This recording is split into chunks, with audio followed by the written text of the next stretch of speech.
Hola, buenos días, ¿qué tal estáis? Es un placer estar aquí reunido una vez más con vosotros para compartir la palabra del Señor. Y vamos a orar antes de nada. Vamos a pedir a Dios que Él venga a hablar a nuestros corazones, que Él pueda realmente manifestar a través de esta palabra su voluntad y su propósito para nosotros. Amén. Padre, antes de nada, te damos las gracias por estarnos aquí una vez más reunidos en tu presencia, reunidos en tu nombre. Gracias, Señor, porque sabemos que es un privilegio poder estar aquí, reunidos como tu cuerpo, tu iglesia, y poder cultuarte a ti de una manera racional, de una manera que tú deseas ser cultuado, para que traiga a cada uno de nosotros entendimiento, revelación de tu propósito y de tu manifestación en nosotros y por nosotros. Por eso, gracias, Señor, te pedimos que tu palabra, que es viva y eficaz, pueda manifestar a través de nosotros esta mañana. En nombre de Jesús, amén. Amén. Me gustaría compartir con los hermanos unos versículos muy cortitos que están en 1 Corintios, pero antes de nada quiero darles un panorama general. La carta que Pablo escribió a los Corintios es una carta directiva, pero es una carta exhortativa, que en muchos momentos se puede ser aplicada hoy, a día de hoy en nuestras iglesias. Es una carta donde habla muy bien cómo estaba la iglesia en Corinto. Había muchas cosas buenas, muchas bendiciones, pero en muchos aspectos estaban haciendo algo mal, que infelizmente a día de hoy, aún en muchas iglesias, muchos de nosotros aún vivimos equivocados por falta de conocimiento en algunos aspectos de nuestra fe, de nuestro estilo de vida cristiano. Y me gustaría leer con vosotros 1 Corintios capítulo 14. Es un texto un poquito largo, pero yo voy a centrarme solamente del verso 13 al 17, que dice así: Por esta razón, el que habla en lenguas pide en oración el don de interpretar lo que diga. Porque si yo oro en lenguas, mi espíritu ora, pero mi entendimiento no se beneficia en nada. ¿Qué debo hacer entonces? Pues orar con el espíritu, pero también con el entendimiento. Cantar con el espíritu, pero también con el entendimiento. De otra manera, si alabas a Dios con el espíritu, ¿cómo puede que no es instruido decir amén a tu acción de gracias, puesto que no entiende lo que dices? En ese caso, tu acción de gracias es admirable, pero no edifica al otro. Yo quiero centrarme en esos versículos porque me parece que resumen muy bien lo que Pablo dice en el capítulo 14. Básicamente, Pablo está diciendo que tienes que orar en lenguas, tienes que ayunar, tú tienes que hacer tu devocional con Dios, por así decirlo, tú tienes que tener tu intimidad con Dios. Eso es necesario, eso es bueno, pero eso no es todo. Tú no puedes vivir una vida cristiana centrándote en apenas cuidarte a ti mismo. Es imposible vivir una fe cristiana centrado en nosotros mismos. Y muchas de las veces eso puede parecer hasta un poco injusto, porque Dios te va a decir que tú bendigas a una persona, Dios te va a decir que ores por una persona, Dios te va a usar para ser bendición en la vida de una persona cuando tú eres aquel que más necesita una bendición en aquel momento. Cuando tú eres aquel que más necesita una oración, que más necesita un abrazo, Dios te va a usar para que tú seas este abrazo a otra persona. Y podemos ver eso al todo el transcurso de la Biblia. Muchas personas que necesitan una bendición, Dios hace con que ellos sean la bendición. Nuestro mayor ejemplo, por así decirlo, es Cristo.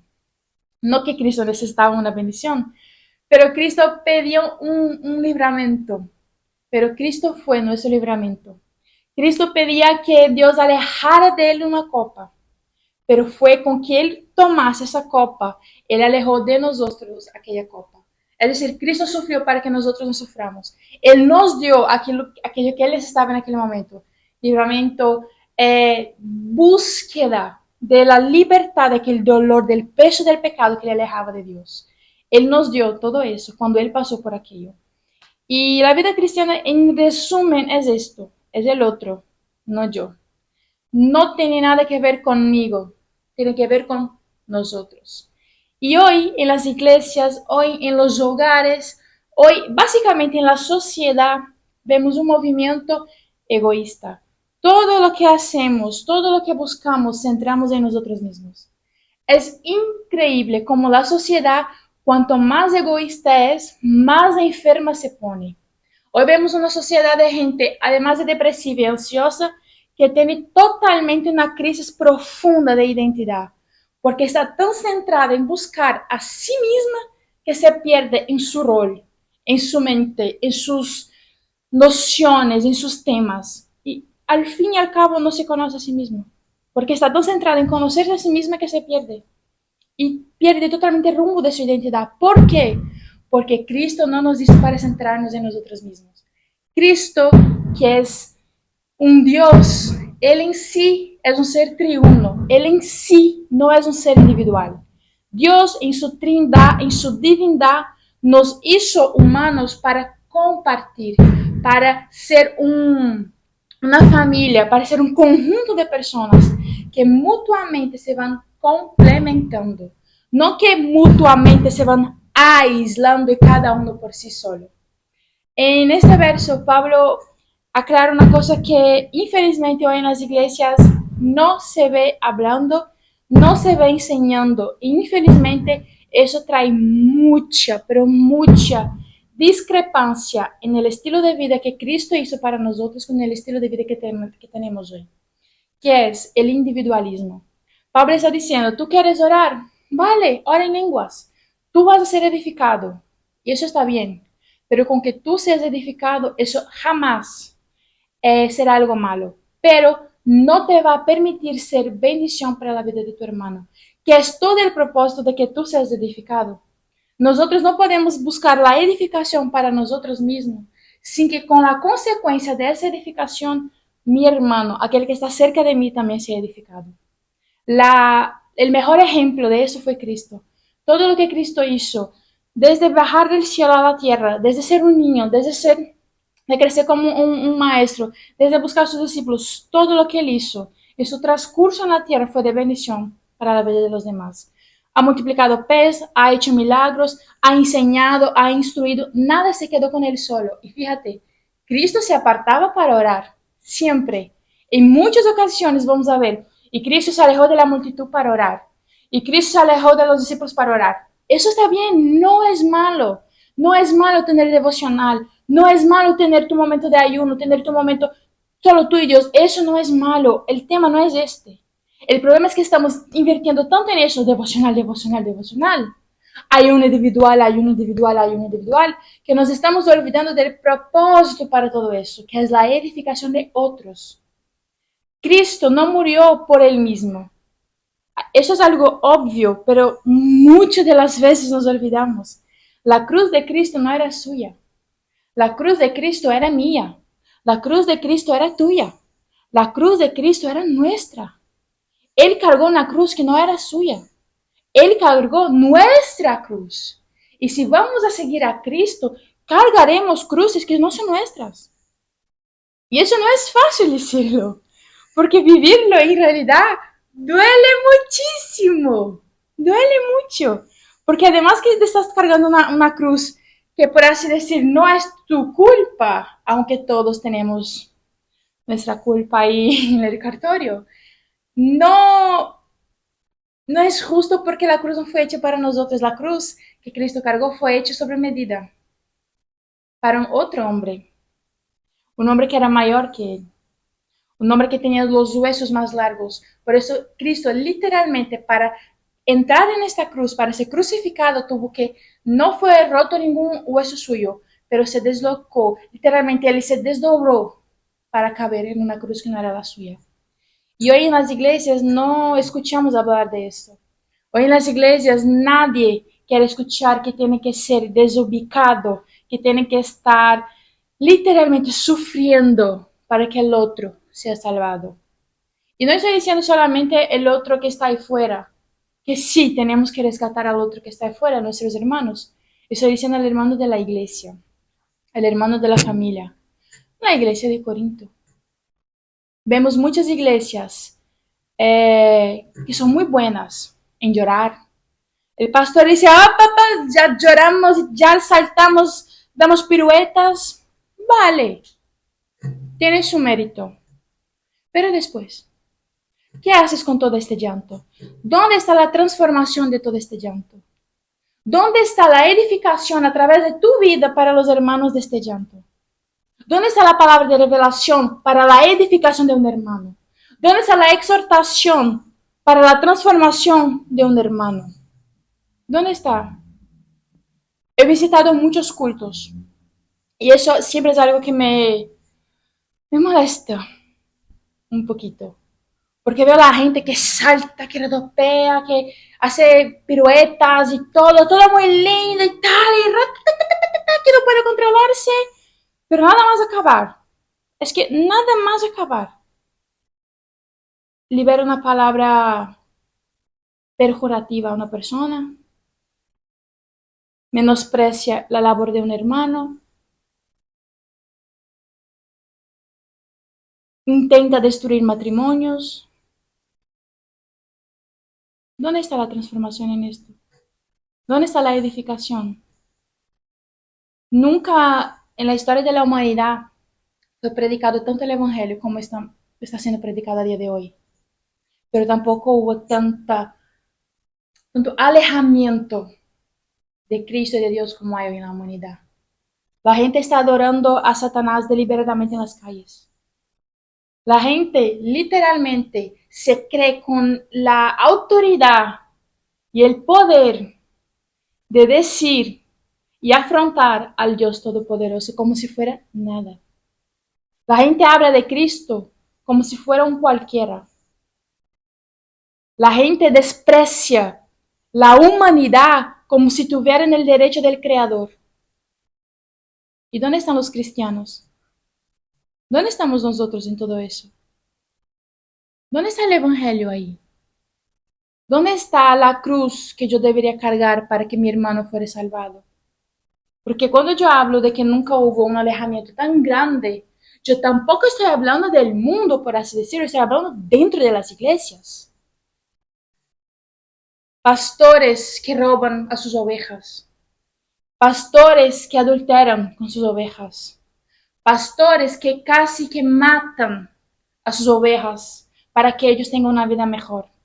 Pero eso no se queda en los pastores. No, claro que no. Eso se va bajando al miembro que llega, que luego machaca al nuevo convertido para que este miembro pueda crecer y ser un poquito mejor. ¿Dónde está la cruz?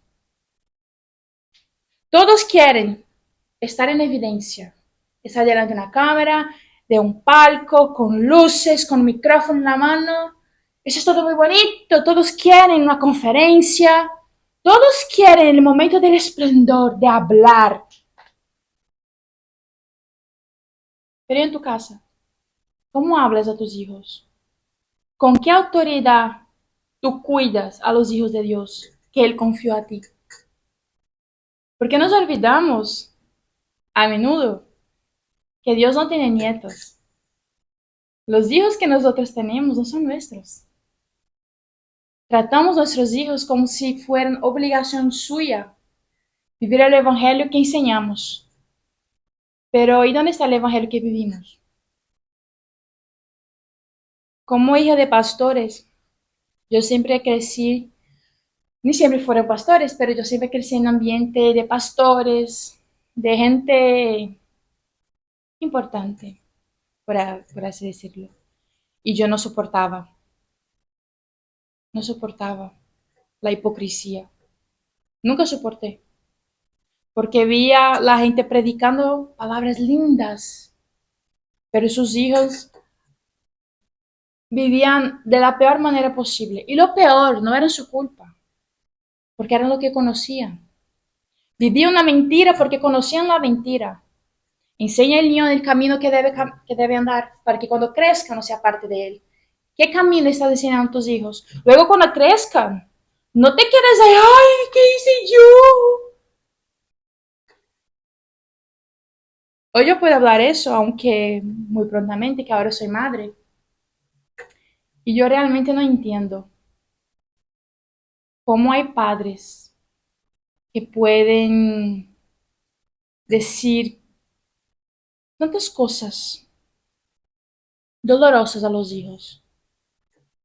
Yo a veces, yo tengo una hija pequeña de 7 meses, a veces estoy muy cansada, muy agotada y estoy como que, estoy casi a punto de estallarme.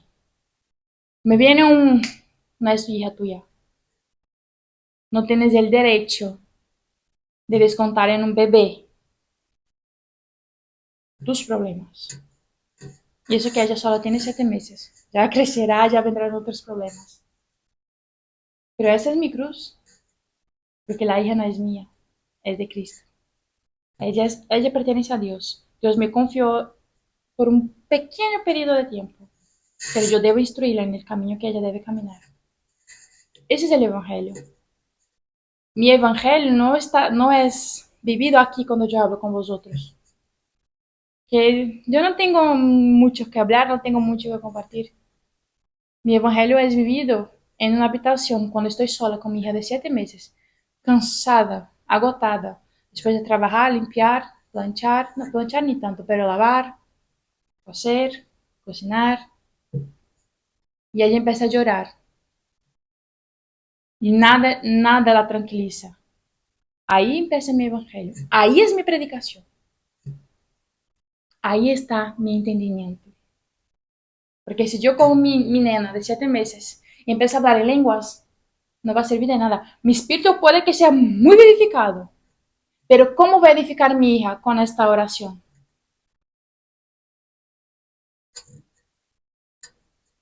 ¿Cómo voy a edificar a mi marido con esta oración? Mis hermanos, no existe. El evangelio, hermanos, al contrario de lo que la gente cree, no es predicado aquí. El evangelio es vivido en tu casa, en tu familia, en tu pequeña comunidad, en tu parroquia, que es tu hogar. El evangelio que Pablo habla no es un evangelio de multitud, por así decirlo. Es un evangelio de entendimiento. Y el entendimiento no vas a lograr simplemente en un culto que viene profetas y profetas, aunque hay que profetizar. Pero él no va a ser alcanzado ahí. Aunque la profecía, como dice Pablo al principio del capítulo 14, es importante. Debe ser aplicada siempre. Pero no es ahí que vas a vivir el verdadero evangelio. Porque yo veo mucha gente recibiendo muchas profecías, muchas exhortaciones, pero lo que va a traer edificación para el prójimo, para tu marido, tu hijo, tu hermana, tu madre, tu padre, tu cuñado, tus suegros, tus nietos, tus sobrinos, es como esta exhortación va a transformar tu vida para que tú puedas edificar a otros. Este es el evangelio. No es solo el don, hermanos. El don, podemos ver ahí fuera, muchas personas tienen don. Don de hablar, don de cantar, don de tocar, de persuadir a la gente, de enseñar, de direccionar. Hay muchos dones. Y hay mucha gente que está usando esos dones para traer destrucción a sus prójimos. No es el don que debe preocuparte, es la aplicación de él. Es el entendimiento del por qué Dios te confió un don. Lo que tú tienes no es para ti. De la misma manera que mi hija y todos los hijos que tendré no son míos, tus dones no son para ti. ¿De qué sirve que tú cantes bien para ti mismo? Que tú puedes enseñar para ti mismo. No te sirve de nada. Todos los dones que nosotros tenemos, el de hablar, el de enseñar, de pastorear, de cuidar, de evangelizar, todos los dones que tenemos es en pro, en beneficio a otros. Y si tú no estás pudiendo edificar a tu hogar, a tu familia, con esos dones, ya te digo que tampoco podrás usarlos en el cuerpo de Cristo. Porque si no, si pecas en el poco, ¿cómo vas a edificar en mucho? Si el básico, en la leche, te equivocas, ¿cómo vas a llegar a comer sólidos? Que vengamos, hermanos, en nombre de Jesús, de verdad, a vivir un evangelio donde los dones son usados con entendimiento, con propósito, con revelación. Dios es un Dios perfecto. Él ha hecho cada cosa con un propósito. Si la Tierra estuviera un milímetro cerca del Sol, más de lo que está, moriríamos todos quemados. No habría vida en la Tierra. Si estuviera un poco más alejada, estaría congelada. No habría vida en la Tierra. Todo lo que Dios hace tiene un porqué, un propósito, una causa. Y infelizmente, ni siempre Él nos va a decir el porqué. Y Él me está enseñando cada día más, ahora más que nunca, que no me hace falta saber los porqués. No me hace falta buscar una razón. Yo tengo que preocuparme en entender lo que Él ya me dio. No tengo que preocuparme en entender por qué Él no me dio lo que yo le pedí, por qué yo tengo que esperar. Yo tengo que entender el por qué Él me dio lo que Él me dio. Y en pro de quién yo debo edificar lo que Él me dio. Amén. Padre, gracias por este momento de compartir tu palabra. Te pedimos, Señor, que tu Espíritu Santo venga realmente a darnos revelación de por qué tenemos lo que tenemos, de lo que tenemos no es nuestro y de que vivimos en pro de nuestros hermanos. Vivimos en pro de aquellos que tú confiaste a cada uno de nosotros. Nuestra vida ya no es nuestra, nuestros hijos ya no son nuestros, lo que tenemos tampoco es nuestro. Todo viene de ti, es para ti, por ti. Danos, Señor, este entendimiento. Danos, Señor, esta revelación. Es lo que te pedimos ahora en nombre de Cristo Jesús. Amén.